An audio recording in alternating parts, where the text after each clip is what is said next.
Around 400 BC, a man named Hippocrates laid the foundations of modern medicine. He believed that the human body had an innate capacity for self-healing, with the highest form of medicine to the body being everything that we put into it.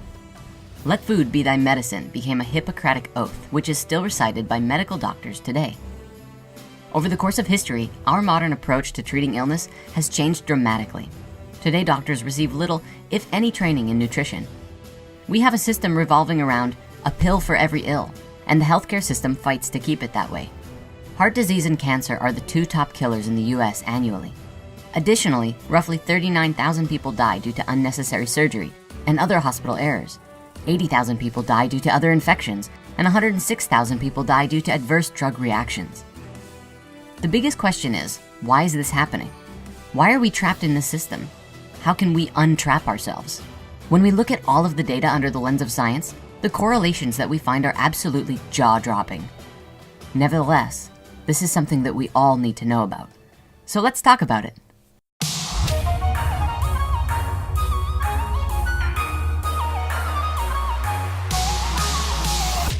It seems to be a maxim of the world, something that we've heard over and over and over again. Everybody knows it.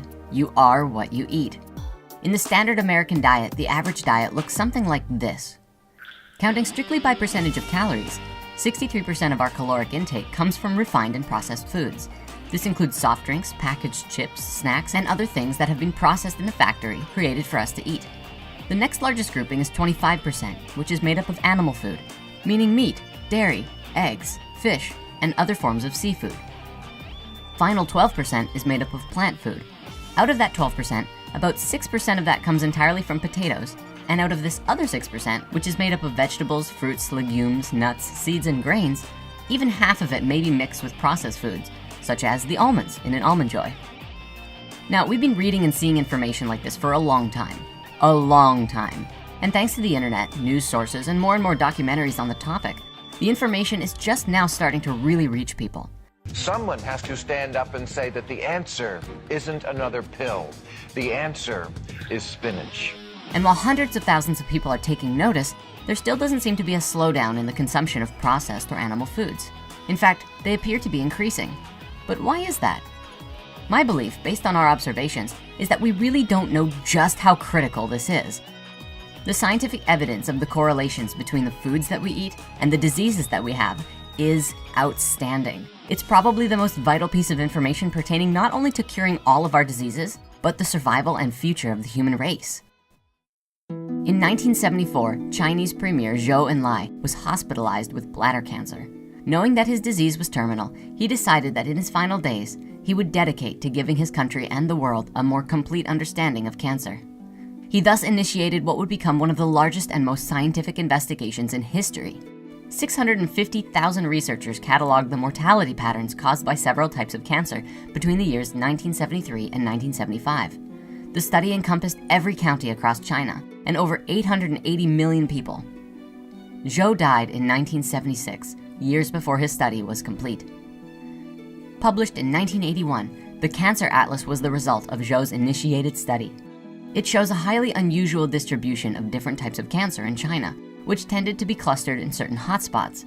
The results of this study demonstrated that the causes of all of these clusters of cancer had to be related to the environment, and in the researchers' professional opinions, related heavily to diet.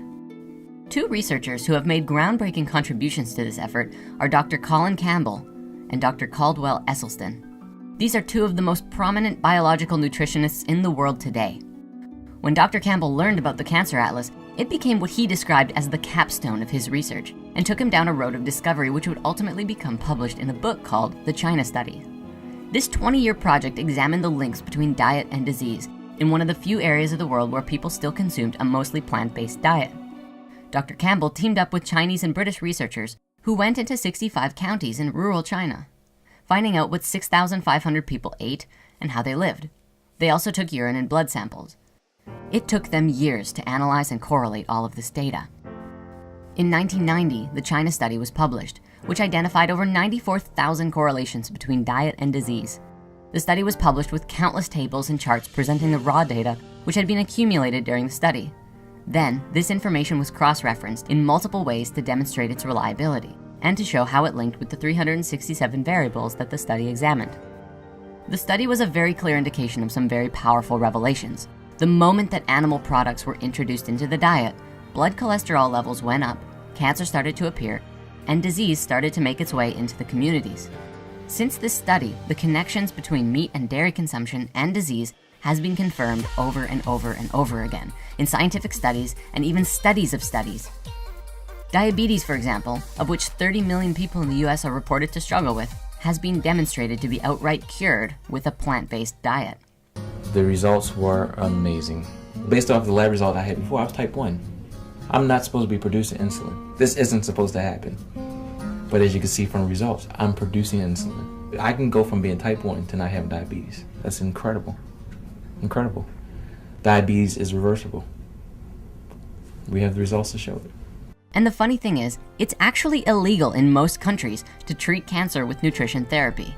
There have been many physicians now speaking out about this at conferences, saying that they're only allowed to treat cancer with chemo, surgery, or radiation. What this ultimately means is that you have to take your own health into your own hands. All of this research by Dr. Campbell and the researchers from China and Britain correlated heavily with Dr. Esselstyn's work, who demonstrated how to naturally reverse heart disease and outline the specifics of what's happening to your body when you eat animal and processed foods. You see, lining all of the blood vessels are something called endothelial cells. These cells are vital to survival, for they naturally produce nitric oxide, which keeps our blood flowing smoothly without being sticky or clogging up. It also helps to dilate blood cells during physical activity and inhibits the formation of plaque, as well as eliminates the inflammation that comes along with plaque in the first place. Scientific tests have demonstrated that when we start eating the standard American diet, meaning predominantly animal and processed foods, our endothelial cells become damaged and can no longer support the healthy flow of blood through the body. This leads to clogged arteries, diseases, cancers, feeling heavy, and cloudiness of the mind. And at the top level of all of this research, it really shows that a plant-based diet is beneficial for human health, and an animal or processed food-based diet simply is not. Dr. Esselstyn's research, however, demonstrated that if anybody, regardless of who they are, adopts a plant-based diet, we instantly begin reversing the process of the damage caused by meat and processed foods.